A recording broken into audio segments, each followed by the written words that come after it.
Alors ce matin, je voudrais parler du travail du fer ou d'autres matériaux, en parlant, comme je le disais, d'un très vieux métier, celui du forgeron. Et au travers de cela, je voudrais faire un parallèle avec nos vies. Il y a aussi un autre très vieux métier, c'est celui du potier. Le potier va prendre une masse d'argile, il va la mettre sur son tour et il va la travailler pour lui donner la forme, le vase, ce qu'il voudra. Et il y a besoin de la main du professionnel pour travailler de la matière. Alors, ce matin, l'idée, c'est de vous dire que nous sommes cette matière que Dieu veut travailler. Et en parlant du fer, il faut revenir à l'origine en parlant du minerai. Donc, tu peux mettre peut-être la photo d'un mineur. Donc, tout commence dans nos mines. Voilà les conditions de travail de l'époque. Là, on va commencer à extraire le minerai. Et ensuite, ce minerai va devoir être transformé. J'ai vu il y a peu de temps un ami qui est à la frontière de Belgique qui a une forge. Et avant notre rendez-vous, je lui ai dit, tu peux m'expliquer un petit peu ton métier ? Et il m'a montré un petit peu sa forge, il a même allumé un petit feu pour me montrer comment que ça procédait. Et lorsqu'il me montrait ces choses, tout de suite dans mon cœur, j'ai pensé à cette matinée. J'ai commencé à penser à plein de parallèles avec nos vies. Tu peux peut-être mettre quelques photos. Alors c'est tout simple en fait, il travaille à l'ancienne. Voilà, ça c'est sa forge. Donc la forge, quand on appelle la forge, c'est ce feu. Voilà, c'est l'endroit où il va faire le feu. Alors ce feu va monter à peu près à 800, 900 degrés. Tu peux mettre d'autres photos. Alors, ce qui est intéressant, et je vous dis, je vais faire plein de parallèles avec nos vies. Ce qui est intéressant, lorsque le forgeron va travailler le fer, pour durcir le fer, il va devoir, à un certain moment, lorsqu'il commence à chauffer, à devenir bleu, violet, comme ça, c'est très précis, il m'a expliqué cela. Je crois qu'il appelle ça la gorge du pigeon, par rapport à la couleur. Et il me dit, il faut saisir, c'est très précis, bon, c'est son métier. Et à ce moment-là, il va le tremper dans l'eau et aussi dans l'huile. Donc voilà, ça c'est les bacs d'huile et l'autre c'était le bac d'eau. Donc, il arrive un moment où le forgeron, pour durcir le fer, il va devoir le tremper dans l'eau et dans l'huile. Et ensuite, il va avoir de la résistance. Alors, il va prendre ce morceau de fer qui va chauffer, il va le mettre sur l'enclume, et là, il va commencer à avoir des coups de marteau dessus. Et ça va commencer à faire mal. Ça, c'est le parallèle avec nos vies. Souvent, ça vous est peut-être déjà arrivé, lorsque vous êtes dans l'épreuve, vous dites « je suis vraiment dans le feu de l'épreuve. Je ne sais pas ce qui m'arrive, j'ai l'impression d'être dans le feu, c'est compliqué. » Alors, des fois, nous prions Dieu d'enlever les épreuves. Des fois, Dieu enlève les épreuves. Mais des fois, Dieu laisse les épreuves et nous rend plus forts face à l'épreuve. L'épreuve reste la même, mais Dieu nous donne une force, celle qu'on appelle du Saint-Esprit, pour nous apprendre à résister dans l'épreuve. Et ensuite, nous commençons à avoir un regard différent de la vie, des difficultés de la vie. Nous passons tous par des épreuves, des difficultés de toutes sortes, que ce soit la santé, que ce soit l'économie. Une chose est sûre, en tout cas, ça a été mon cas. J'ai appris une chose tout au début j'ai commencé à m'approcher de Dieu. Je ne comprenais pas pourquoi les injustices, je ne comprenais pas pourquoi les souffrances dans le monde. Peut-être certains sont comme moi, se disent, mais si Dieu existait, pourquoi toutes ces choses ? Et au fur et à mesure que je commençais à lire la Bible, je commençais à trouver des réponses. Et au fur et à mesure, je me suis rendu compte que l'épreuve, Dieu est avec nous dans l'épreuve. Lorsqu'on lui fait confiance, même si on ne comprend pas tout, même si on n'a pas la réponse à toutes nos questions, j'aimerais vous dire, lorsqu'on s'approche de Dieu sincèrement, même si on ne le connaît pas vraiment, il va nous montrer que lorsqu'on approche avec un cœur sincère, il va venir nous aider. Dieu est près de ceux qui ont le cœur brisé. Jacques, le demi-frère de Jésus, va dire la chose suivante dans le premier chapitre, versets 2 et 4, je vais le lire. « Mes frères, regardez comme un sujet de joie complète les diverses épreuves auxquelles vous pouvez être exposés, sachant que l'épreuve de votre foi produit la patience ou persévérance, certaines traductions, mais il faut que la patience accomplisse parfaitement son œuvre, afin que vous soyez parfaits et accomplis sans ne faillir en rien. » Alors c'est vrai que lorsque je lisais cela, au début de ma conversion, ou même un peu après, je ne comprenais pas comment, comme Mario disait aussi, comment est-ce possible dans l'épreuve d'être dans la joie. Alors ce n'est pas une joie, c'est la joie du salut. En fait, le croyant ne doit pas se réjouir à cause de l'épreuve. Mais dans l'épreuve, nous nous réjouissons d'une chose, c'est que nous allons voir la main de Dieu. C'est l'apôtre Paul qui nous dit cela. Il va dire, quand je suis faible, c'est alors que je suis fort. Et dans la faiblesse, j'apprends à voir la puissance de Dieu. Et lorsque vous entendez des témoignages, souvent, ces témoignages, vous allez entendre que, voilà, j'étais vraiment au plus bas, j'ai crié à Dieu, j'étais en difficulté et Dieu est venu m'aider. Mais souvent, c'était très compliqué. Avant de témoigner, souvent, il y a une vie derrière. Dieu est fidèle, Dieu est avec nous dans l'épreuve. Alors, ce matin, peut-être font aussi référence à un autre passage de la Bible avec le prophète Daniel. Vous connaissez Daniel dans la Bible, vous pouvez regarder aussi le film. Le prophète Daniel avait 3 compagnons, Shadrach, Meshach et Abed-Nego. Il y a un décret du roi Nebuchadnezzar où ils doivent s'incliner devant une statue, un faux dieu. Et Daniel, comme ses compagnons, refuse de se prosterner devant un faux dieu. Et il y avait les voyants de l'époque qui étaient jaloux avec les compagnons de Daniel. Étant donné qu'ils n'ont pas respecté le décret, le roi va s'énerver, va chauffer la fournaise 7 fois plus, je crois que c'est à peu près 7 fois plus, et il va jeter ces 3 personnes ligotées. Et voilà le miracle de Dieu. Il y a une leçon spirituelle pour nous ce matin. Le miracle de Dieu, c'est que dans cette fournaise ardente, il y a une 4e personne qui va se joindre à eux, l'ange de l'Éternel. Et le roi va voir ce qui se passe, il dit, mais comment est-ce possible ? Ils vont sortir, ils ne sentent rien, la seule chose c'est qu'ils n'ont plus leur lien. Et là, le roi comprend que ceux qui se sont ligués contre ces 3 amis de Daniel, eux-mêmes vont être jetés, ils vont s'approcher du feu et là, ils vont brûler directement, tellement c'était ardent.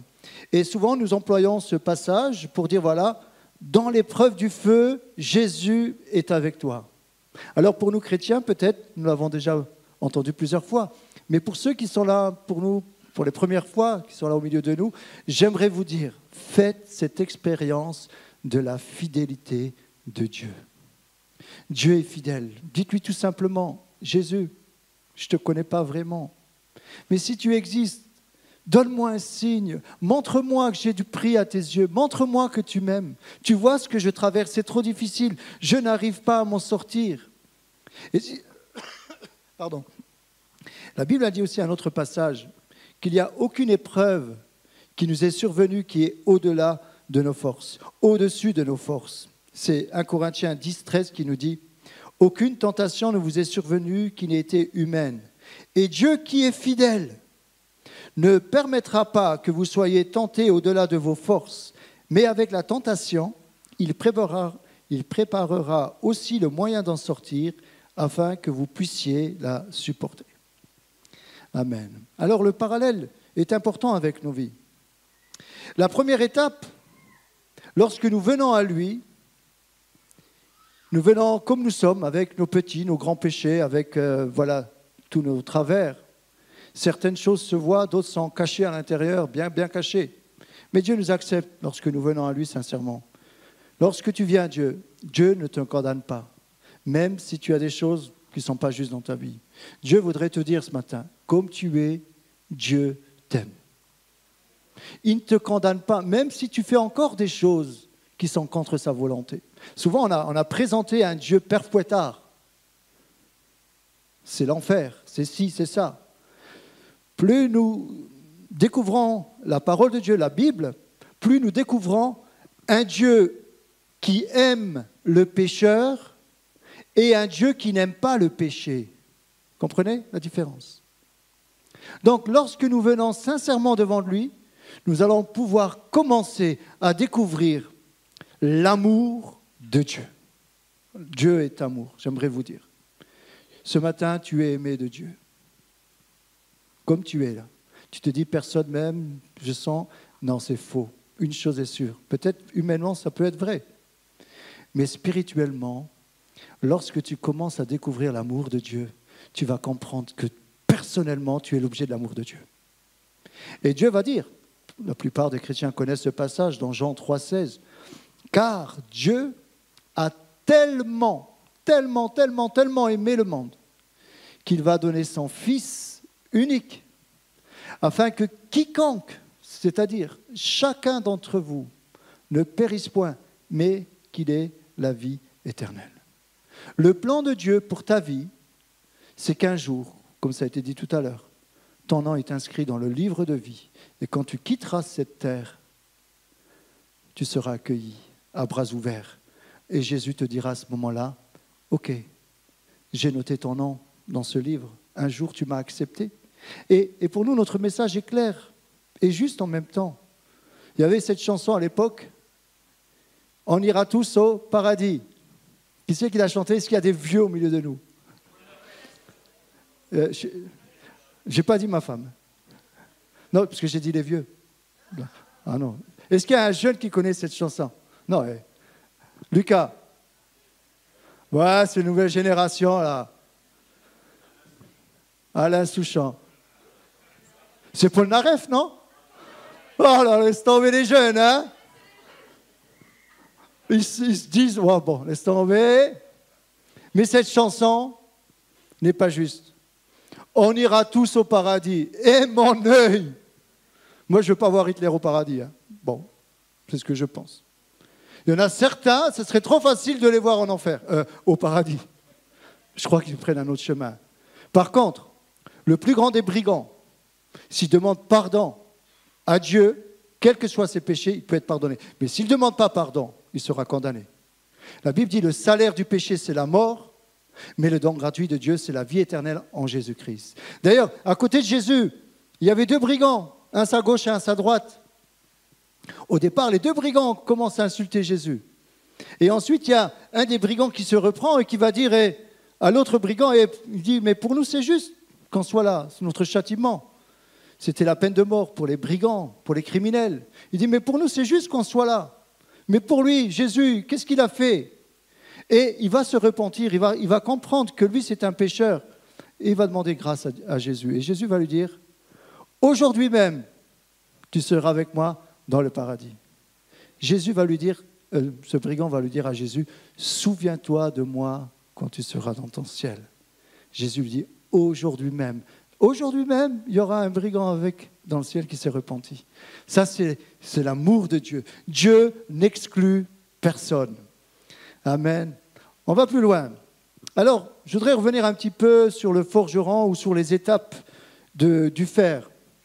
Lorsque le fer, les minerais sont extraits, on va devoir les mettre. Voilà, ça c'est ce que nos mineurs, bon, ça c'est quand même une grosse pierre, mais ce que les mineurs vont tirer de ces mines. Et ensuite, il y a l'épreuve du feu. Voilà, je ne sais pas, je pense que plusieurs ici, en tout cas moi j'ai souvent été marqué, encore récemment, je voyais ici à Mont-de-Lange, entre Mont-de-Lange et Amnéville, ces trains d'usine avec ces grosses poches en effusion. Est-ce qu'il y en a qui ont vu ça ou je suis le seul? Et d'ailleurs, quand vous passiez sur le chemin d'Amnéville, là, on voyait là sur l'usine le feu là, en fusion. C'est vraiment impressionnant. Et donc, il va avoir des étapes avec, je dirais, je ne vais pas parler du forgeron, parce que le forgeron arrive, c'était les anciens métiers, mais aujourd'hui, avec les industries, les hauts fourneaux et puis la sidérurgie. Alors, la première étape, c'est de prendre ces minerais et de les mettre à chauffer jusqu'à 1600 degrés afin d'enlever toutes les scories du minerai. Les scories, ou ce qu'on appelle aussi le laitier, pour ceux qui sont un peu qui connaissent un petit peu ces termes, c'est le feu qui va séparer le fer des scories, de ce qui n'est pas bon. D'ailleurs, vous connaissez la différence entre le fer et l'acier. Quand on extrait le minerai, donc c'est le fer qu'on obtient, et pour en faire un acier qui est beaucoup plus résistant, on va ajouter du carbone. C'est un alliage. Et une fois qu'il y a l'alliage qui est fait, on peut appeler cela de l'acier. D'ailleurs, savez-vous le nombre de tonnes qu'il y a par an? Par exemple, en 2019, est-ce que vous avez une idée du nombre de tonnes qui est fabriqué dans le monde entier? Rien que pour vous donner, donc derrière cet acier, il va y avoir l'industrie de l'automobile, l'aération, toutes ces choses,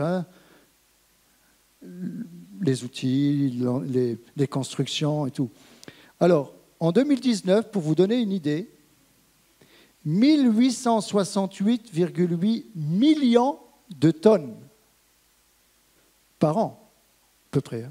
Je ne sais pas si vous vous rendez compte de la quantité de fer, de minerais, ou de fer recyclé, toutes ces choses. Alors, comme je le disais, il y a plusieurs étapes. Et peut-être dans nos vies, c'est cela qui va se passer, qui va se produire. Tu viens et il y a des choses qui t'empêchent d'être heureux, d'être heureuse. Il y a peut-être des choses qui t'alourdissent, ou peut-être tu es culpabilisé parce que tu as des addictions. Peut-être tu souffres de certaines choses, tu sais ce que tu fais n'est pas bien et tu voudrais changer. Et ça, on pourrait dire ce matin que c'est comme les scories qui ont besoin de se dissocier. Alors, il y a une étape pour cela. Donc, comme je le dis, ça va aller dans les hauts fourneaux. Il y a des hauts fourneaux dans notre région, là, jusqu'à 80 mètres de haut. Et une fois que, comment dirais-je, ça va descendre du haut fourneau, ça va se trier en bas et ça va être mis dans les poches.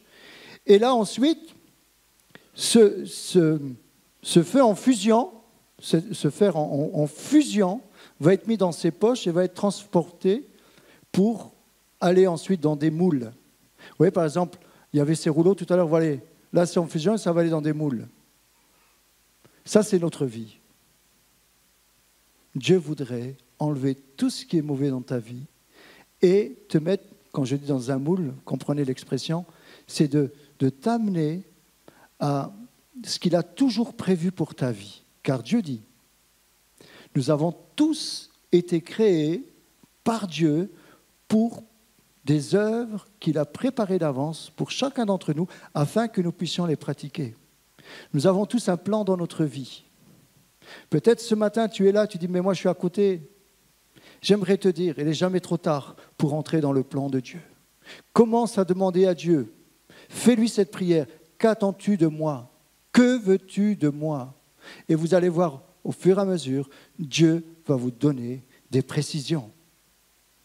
Alors, bien souvent dans l'épreuve, ça fait mal. Nous sommes un petit peu comme sur l'enclume et j'ai l'impression que le marteau nous tape dessus. Et si le fer pouvait parler, il dirait « Aïe, aïe !» Souvent, ça, c'est nos vies.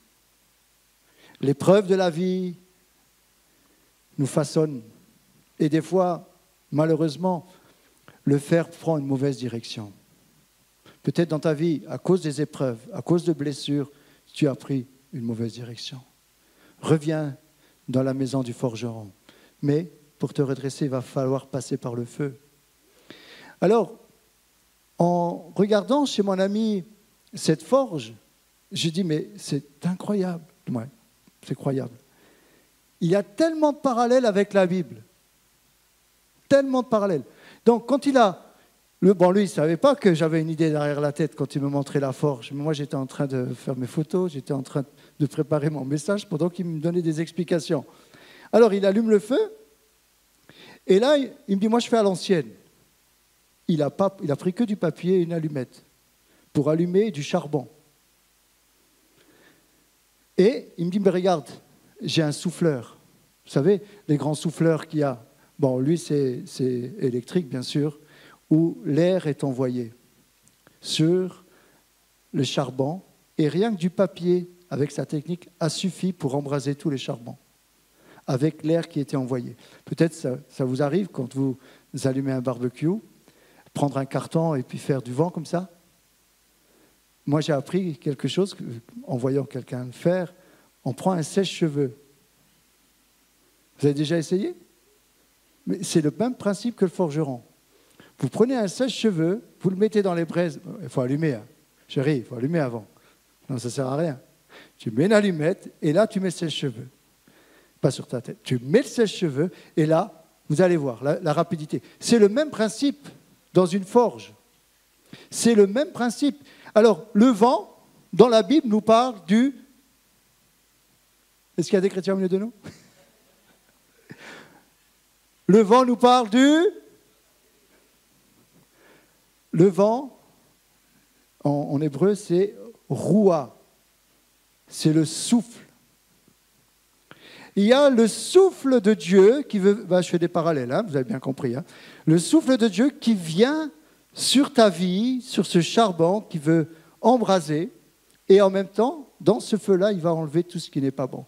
Il y a cette action du vent, et il y a cette action du feu. Le feu, je m'adresse aux chrétiens, c'est quoi le feu dans la Bible? Lucas, le Saint-Esprit.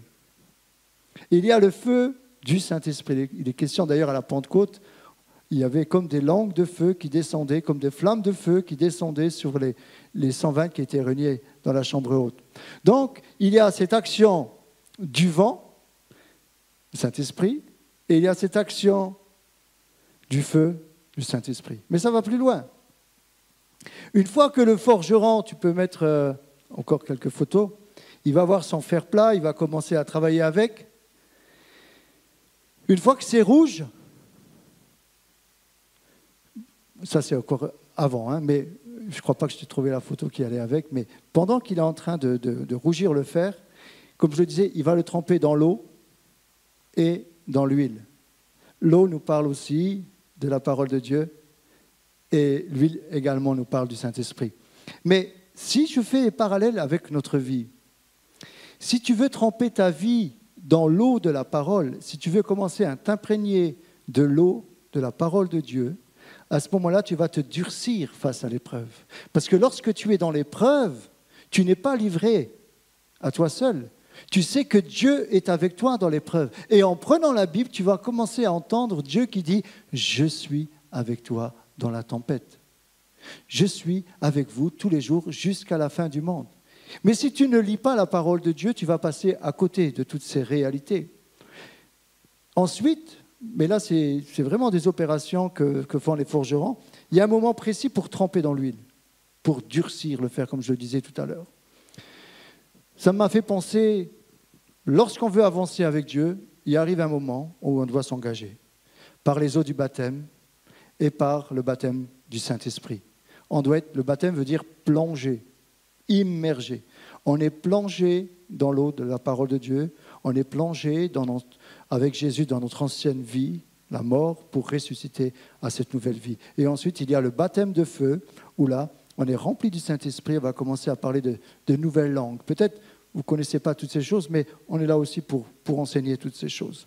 Alors là, c'est ces étapes. Et ensuite, Dieu va choisir ce qu'il veut faire avec chacun d'entre nous. Et ça me faisait penser à quelque chose, avec le message de dimanche dernier. Lorsque le feu est en fusion, il va être mis dans des poches. Tu peux remettre la photo là. Théo, ce n'est pas les poches là, hein? Ah, tu te brûles, hein? Ce n'est pas comme David qui va prendre le caillou et il va le mettre dans la poche. Tu peux mettre avec le wagon. le feu en fusion, voilà, c'est ce qu'on voyait. Hein. Là, c'est en fusion. Et suivant ce que veut faire l'industriel, il va prendre ses poches, vous voyez, ça descend là des hauts fourneaux, c'est fait, il y a le tri qui est fait avec les scories, et là, ensuite, ça va aller pour faire soit des bobines, qu'on a vu tout à l'heure, voilà, c'est sur différentes plaques, et ensuite, ces plaques-là vont passer au travers de rouleaux, ils vont faire les épaisseurs, soit ils font des fils à retors, soit ils font des tôles, et ça va aller pour différents besoins. Alors, ce que je voudrais dire ce matin, vous voyez, ça passe comme ça, il ne faut pas toucher là. Et ensuite, on va lui donner les formes qu'il faut pour ensuite. Et je pensais à David, en disant, voilà, une fois qu'on est dans la poche, comme les pierres, hein, vous pouvez écouter le message de dimanche dernier, Dieu va faire ce qu'il veut avec nous. Si l'industriel décide de faire des pièces de bateau, il va faire des pièces de bateau. S'il décide de faire des pièces de voiture, il va faire ce qu'il veut. Mais ce qui est important, c'est que maintenant le fer est prêt à l'usage. Il est débarrassé de ses scories. Alors dans ta vie, j'aimerais te dire, tu voudrais que Dieu t'utilise. Tu voudrais aller plus loin. Est-ce qu'au fond de toi, tu sais qu'il y a encore quelques scories qui empêchent que tu sois utilisé? Parce qu'il y a des contrôles. Il y a des contrôles de qualité. Si par exemple, en faisant des poutrelles de fer, il y a encore du laitier dedans, bon, ce n'est pas possible parce que ça fond, mais s'il y a d'autres détritus, ou si ce n'est pas monté assez en température, imaginez que la maison va s'effondrer à cause du poids, parce que l'alliage n'était pas suffisant. Dieu veut faire la même chose avec nos vies. Il nous prépare. Il nous prépare. Et au travers de l'épreuve, il transforme notre caractère. Il apprend la patience, comme je le disais la semaine dernière, comme nous l'avons lu dans Jacques, sachant que l'épreuve de votre foi produit la patience. Et lorsque nous comprenons que la patience est tellement importante, qui d'ailleurs est un fruit de l'esprit, cette patience-là va nous aider dans l'épreuve à patienter, à attendre le secours de Dieu, à attendre la réponse de Dieu. Et même si c'est difficile dans ta vie, apprends à compter sur Dieu. Dieu est fidèle. Peut-être tu es déçu par des hommes, par des femmes. Certaines choses peuvent se comprendre. Mais j'aimerais te dire une chose. Tu ne seras jamais déçu par Dieu. Jamais. Dieu est fidèle. Je l'ai expérimenté depuis plus de 35 ans. Je peux dire aujourd'hui que j'aime Dieu de tout mon cœur. Et croyez-moi, on a traversé des épreuves, certains connaissent notre vie. Mais dans toutes les épreuves, même que je ne comprenais pas ce qui m'arrivait, nous pouvons témoigner avec mon épouse, nous avons toujours vu la main de Dieu. Et parfois, cette main ne correspondait pas à ce que moi j'attendais. Des fois, je demandais à Dieu ce qu'il devait faire. Et une fois, j'ai compris que Dieu, c'était lui, et ce n'était pas moi. Ce n'était pas à moi de lui dire ce qu'il devait faire. Et après, j'ai commencé tout doucement à lui dire que ta volonté soit faite et non la mienne. Et lorsque tu commences à prier comme ça, lorsque tu commences à comprendre que ta vie est dans les mains de Dieu, qu'il n'y a rien que Dieu ignore de ta vie, lorsque tu commences à comprendre que tu es aimé de lui, à ce moment-là, ton cœur commence à s'ouvrir, il n'y a plus de barrière. Tu n'es plus en train de questionner Dieu en lui disant « mais pourquoi ci, pourquoi ça ?» Non, tu dis « Seigneur, ok, je ne comprends pas cette situation, mais je veux te voir agir, je veux te voir à l'œuvre. » Et là, nous allons commencer à rentrer dans une nouvelle dimension. C'est la dimension de la fidélité de Dieu. Alors, je vais encore 2 petits points rapides. J'avais reçu ça dans la prière, pendant que je priais pour ce message. Vous vous souvenez que déjà, bon, je disais, ces vieux métiers du forgeron, il y avait les fondeurs, hein, toutes ces choses. À l'époque de Moïse, Dieu va dire à Moïse, fais-moi des objets pour le temple, pour le tabernacle. À l'époque, c'était une tente avant qu'il y ait le temple de Salomon, mais c'est ces mêmes objets qu'on va retrouver après. Et il va dire, Tu me feras par exemple l'arche de l'Alliance. Tu peux peut-être mettre cette photo. Regardez quel bijou. Cette arche de l'Alliance est faite en bois d'acacia, recouvert d'or. Cela veut dire, le bois d'acacia dans la Bible nous parle de l'humanité. L'or nous parle de la divinité. Jésus veut venir sur ta vie, sur ton humanité, te couvrir de sa divinité. Ça, c'est le message de l'Évangile. Ça, c'est le message de la croix. Jésus veut nous couvrir de sa justice, de sa divinité. Tu as ta nature humaine. Paul dit, mais qui me délivrera de ce corps de péché? Des fois, je ne veux pas faire le mal et je le fais quand même. Des fois, je veux faire le bien et je fais le mal, mais qui me délivrera de ce corps de péché? Pourquoi? Il y a la semence du péché qui habite en chacun d'entre nous. Ça, c'est l'héritage de nos parents, Adam et Ève. Mais la bonne nouvelle, c'est que Jésus est venu et il nous a couverts plus que de l'or, de son sang. À l'époque, c'était l'or qui symbolisait la perfection, la divinité. Mais aujourd'hui, notre message est le suivant. Si vous voulez une nouvelle vie avec Dieu, le point de départ, c'est Jésus. C'est d'accepter qu'il est mort sur la croix pour chacun d'entre nous. Et le sang qui a coulé, c'est ce sang qui nous couvre comme le plaquage. Sur ce bois, l'or qui est coulé sur le bois d'acacia, c'est le sang de Jésus qui coule sur ta vie et qui te protège et qui te libère de tout péché. Si ce matin, tu acceptes que Jésus est mort pour ta vie, si tu te repens, tu vas avoir un nouveau départ dans ta vie. Il n'y a pas de détour. Le seul moyen, c'est de passer par le feu. Et Jésus est passé par le feu pour nous, bien plus que 1600 degrés. Jésus est passé par l'épreuve du feu. Pourquoi? Parce qu'il nous aime, pour nous donner la vie, pour nous recouvrir. Parce qu'il nous aime, il ne veut pas nous laisser comme cela. Dieu ordonne à Moïse de prendre du bois d'acacia et de le recouvrir d'or. Cela nous parle, comme je l'ai dit, de vos vies ce matin. Un dernier point, je m'adresse un peu plus aux chrétiens qui connaissent les Écritures. Un autre point. Vous savez, dans la Bible, il est question des forgerons. On en parle. Il est question aussi dans l'armure du chrétien que nous pouvons lire dans Éphésiens, c'est les armes du chrétien. Il nous est parlé, la dernière fois je parlais du bouclier de la foi, ce matin je voudrais mettre l'accent en terminant sur l'épée de l'esprit. Paul va faire cette comparaison avec une épée à double tranchant parlant des Écritures, en disant que la parole de Dieu, la Bible, est une épée à double tranchant, séparant jointure et moelle. Mais la Bible, elle est également là pour nous aider à tenir ferme dans la tentation. La Bible est là aussi pour nous aider à être forts, à combattre l'ennemi de nos âmes par cette épée. Cette épée, c'est la parole de Dieu. Si tu n'as pas d'épée avec toi, c'est très dangereux. Les Philistins, les ennemis du peuple hébreu de l'époque, le savaient très bien.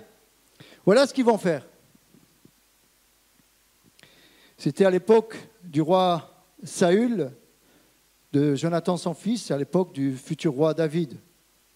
Alors, une des ruses de l'ennemi était de fermer les forges et qu'il n'y ait plus de forgerons dans le pays. Pourquoi? Car les épées, les armes sortaient de là.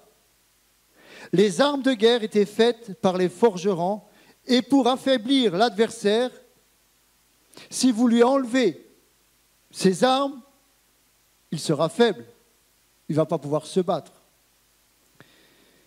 Et en faisant un parallèle avec notre vie, comme je disais, il y a l'épée de l'esprit. Nous pouvons lire dans 1 Samuel 13, au verset 19. jusqu'au verset 22. Ce que j'aimerais dire au travers de ce passage, c'est qu'aujourd'hui, l'ennemi a réussi à faire croire pour certains que la Bible était fausse, qu'elle a été écrite que par des hommes, sans penser qu'ils étaient inspirés de Dieu. Aujourd'hui, gloire à Dieu, il y en a beaucoup qui reviennent à la lecture de la Bible. Mais une des stratégies du diable, c'est, même nous chrétiens, c'est de nous empêcher de lire la Bible, de ne pas avoir le temps de lire la Bible. Souvent, nous sommes tellement pressés par la vie qu'on prend la Bible pour que Dieu nous parle et on la referme. Peut-être si vous êtes dans ce cas-là, j'aimerais dire c'est dommage, il faut aller plus loin. À un moment, prenons du temps pour dire à Dieu, voilà, je voudrais que tu me parles. Je ne voudrais pas simplement que tu me calmes dans ce que je vis, mais je voudrais aussi entendre ta voix pour ma vie. Lorsque tu t'éloignes de la Bible, tu deviens une proie pour l'ennemi. Il n'y a pas d'autre possibilité. Alors toi qui n'as pas la Bible, ce matin, Théo pourra vous en offrir une, mais vous allez comprendre, vous allez découvrir l'importance que Dieu nous parle au travers de sa parole. C'est un livre inspiré. Combien de fois, peut-être certains peuvent le témoigner, en ouvrant les Écritures, en cherchant la pensée de Dieu, Dieu nous a parlé. D'une façon, il y aurait beaucoup de témoignages à dire. Donc, l'ennemi veut nous empêcher d'avoir accès à la Bible. On ne trouvait point de forgerons dans tout le pays d'Israël, car les Philistins avaient dit, empêchant les Hébreux de fabriquer des épées ou des lances. Et chaque homme en Israël descendait chez les Philistins pour ajuster son soc, son hoyau, sa hache et sa bêche. Quand le tranchant des bêches, des hoyaux, des tridents et des haches était émoussé, et pour redresser les aiguillons, il arriva qu'au jour du combat, il ne se trouvait ni épée, ni lance entre les mains de tout le peuple qui était avec Saül et Jonathan. Et il ne s'en trouvait qu'auprès de Saül et de Jonathan, son fils. Il arriva qu'au jour du combat, il ne se trouvait ni épée ni lance entre les mains de tout le peuple qui était avec Saül et Jonathan. Il n'en s'en trouvait qu'auprès de Saül et Jonathan, son fils. Je répète parce que, pour ceux qui veulent lire cette histoire, malgré le fait qu'ils n'avaient pas d'armes, Jonathan, par un acte de bravoure, va escalader, va attaquer les Philistins, et avec sa foi, Dieu va permettre que dans le camp des Philistins, chacun se tue soi-même, en fait, se tourne l'épée vers lui-même. On ne peut pas comprendre ces choses-là. Ce que je veux dire des fois, on ne comprend pas tout ce qui se passe au niveau du combat. Mais lorsque nous faisons confiance à Dieu, Dieu combat pour nous. Si Dieu est avec nous, qui sera contre nous? C'était la ruse des Philistins. Il faut qu'il n'y ait plus de forgerons, plus de forges. Comme ça, plus d'épée. Si tu n'as plus d'épée, tu es à la merci de ton ennemi. Alors ce matin, tu te dis, je suis faible. Paul dit, quand tu es faible, tu peux être fort. Mais c'est à toi d'agir. Alors je vais terminer en disant tout simplement,